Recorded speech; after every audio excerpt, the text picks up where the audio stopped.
Gildan Media presents Your Coach in a Box, affordable, life-changing audio programs.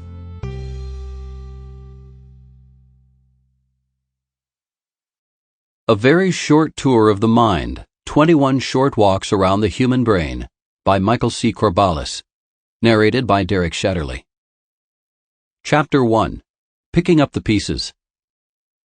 In 1891, my Irish great-grandfather, James Henry Corballis, published a book called 45 Years of Sport. It covered hunting, shooting, fishing, falconry, and, as an afterthought, golf. I recommend it to anyone who wants to know how to mount a horse with a loaded gun or where to place the golf ball in relation to one's feet before attempting to smite it along the fairway. 45 years ago, in 1966, I took up my first position as a lecturer in psychology.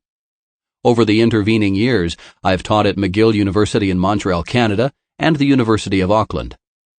I stopped actually teaching a couple of years ago, but I have remained in the sport, primarily as a researcher and writer, with the occasional lecture thrown in. I don't suppose I've learned or conveyed anything as useful as my great-grandfather did, but, well, it's been fun, as sport is supposed to be. In the course of those 45 years, I've seen rather dramatic changes in the nature of academic psychology. Scientific psychology began in the 19th century as the study of the mind. The main technique was introspection, turning the mind inwards to examine what might be there.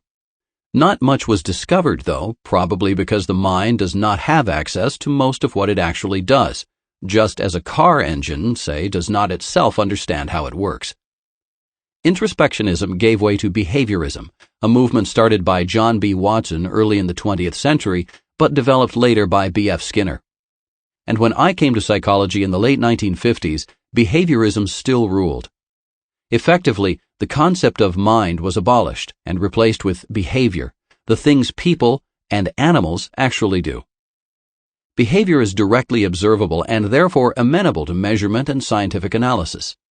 Behaviorists, though, saw no essential difference between humans and other animals, and psychological laboratories were filled with rats and later with pigeons, which were considered more acquiescent and less likely to bite. My early experiences as a junior lecturer, including making sure that rats were available and suitably placid for students in their laboratory classes. Even so, the odd student was bitten by the odd rat. Soon, though, there came a rediscovery of the mind, in another revolution that saw... Sample complete. Ready to continue?